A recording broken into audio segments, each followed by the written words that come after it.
வணக்கம் நண்பர்களே, கல்வி கியூப் சேனலுக்கு உங்களை அன்புடன் வரவேற்கிறேன். இன்று நாம் பார்க்க போவது சங்க இலக்கியம் தொடர்பான 25 வினாவிடைகள். டிஆர்பி, டெட், டிஎன்பிஎஸ்சி போன்ற போட்டித் தேர்வுகளுக்கு மிகவும் பயன்படும் வகையில் தயாரிக்கப்பட்டவை. ஒவ்வொரு வினாவையும் கவனமாக யோசித்து பதில் சொல்லுங்கள். வாங்க முதல் வினாவுக்கு போகலாம். வினா எண் 1. அகத்திணைகளில் கைக்கிளை பெருந்திணை என்பவை சேர்க்கப்படுவதற்கான காரணம் என்ன? இதற்கான விடை காதல் நிலையிலிருந்து விலகிய நிலைகளை விளக்க. வினா எண் 2. சங்க அக இலக்கியத்தில் திணை என்பது எதை அடிப்படையாக கொண்டது? இதற்கான விடை காதல் நிகழ்வும் சூழலும். வினா எண் 3. திணை, துறை, உரிபொருள், முதல் பொருள், கருப்பொருள் என்ற முழு அமைப்பை முறையாக வகுத்த நூல் எது? இதற்கான விடை தொல்காப்பியத்தில் பொருளதிகாரம்.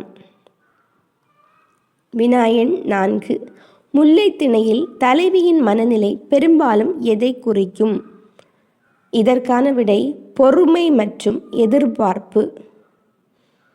வினா எண் 5. சங்க இலக்கியத்தில் பாலை தனித்த நிலமாக கருதப்படாததற்கான காரணம் என்ன? இதற்கான விடை குறிஞ்சி முல்லை மாற்ற நிலை. வினா எண் 6. இறையனார் அகப்பொருள் உரை சங்க இலக்கிய ஆய்வில் முக்கியமானதற்கான காரணம் என்ன? இதற்கான விடை சங்கங்களின் வரலாற்று தகவல்களை வழங்குவதால். வினா எண் 7. சங்க இலக்கியத்தில் அகப்பொருள் தொடர்பான கோட்பாடுகள் எந்த இலக்கண நூலில் முதன்மையாக உள்ளது?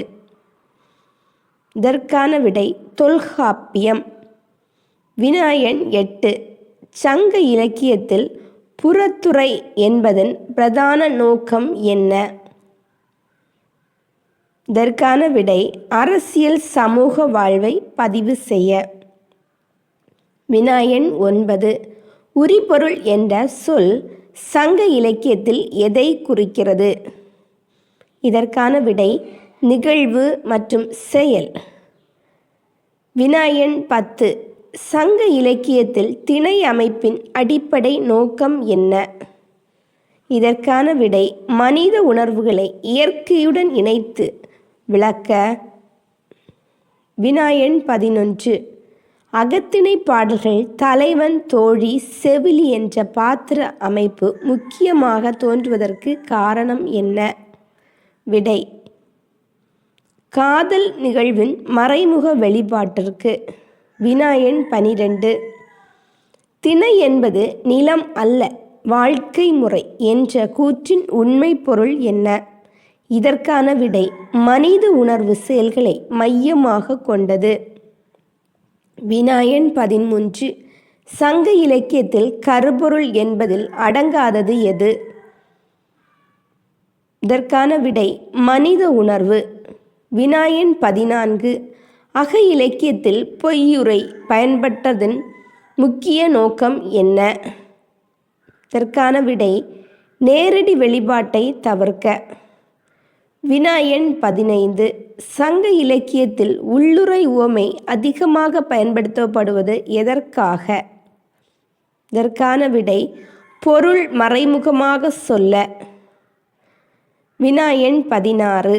தொல்காப்பியம் பொருளதிகாரம் சங்க இலக்கிய ஆய்வில் அடிப்படையாக கருதப்படுவதற்கு காரணம் என்ன? இதற்கான விடை அகப்புற கோட்பாட்டை முறையாக வகுத்ததால். வினா எண் 17. சங்க இலக்கியத்தில் புறப்பொருள் தொடர்பான துறைகள் பெரும்பாலும் எதை சுட்டுகின்றன? இதற்கான விடை சமூக அரசியல் நிகழ்வுகள். வினா எண் 18. அகப்பொருள் பாடல்களில் காலம் முக்கியமானதாக இருப்பதன் காரணம் என்ன? இதற்கான விடை காதல் நிலையின் வளர்ச்சியை வெளிப்படுத்த. வினா எண் 19. சங்க இலக்கியத்தில் பெருந்திணை என்பதன் தனி சிறப்பு என்ன? இதற்கான விடை ஒழுக்கத்துக்கு மாறான காதல். வினா எண் 20. புறநானூறு சங்க இலக்கியத்தில் தனித்தன்மை பெறுவதற்கான முக்கிய காரணம் என்ன? இதற்கான விடை அரசர்கள் மற்றும் வீரத்தை பதிவு செய்தல். அகத்திணைகளில் வினா எண் 21. முதற்பொருள் என்பதின் அடங்குவது எது? இதற்கான விடை நிலமும் காலமும். வினா எண் 22. சங்க இலக்கியத்தில் கருப்பொருள் என்பதன் சரியான விளக்கம் யாது? இதற்கான விடை நிலத்தில் காணப்படும் உயிர்கள் மற்றும் பொருட்கள். வினா எண் 23. அக இலக்கியத்தில் தலைவன் தலைவி பெயர்கள் நேரடியாக குறிப்பிடப்படாததன் காரணம் என்ன? இதற்கான விடை சமூக மரபும் ஒழுக்கமும். 24. சங்க இலக்கியத்தில் துறை என்பதன் பங்கு என்ன? இதற்கான விடை நிகழும் குறிப்பிட்ட சூழல் அல்லது நிலையை சுட்ட. வினா எண் 25. அகம் மறைமுகம், புறம் வெளிப்படை என்ற கூற்று எதை அடிப்படையாக கொண்டது? இதற்கான விடை மனித உணர்வு மற்றும் சமூக செயல்களின் வேறுபாடு.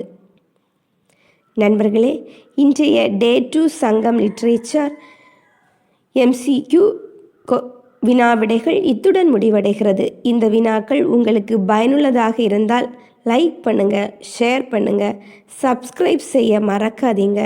நாளை டே 3 வகுப்புடன் மீண்டும் சந்திப்போம். நன்றி, வணக்கம்.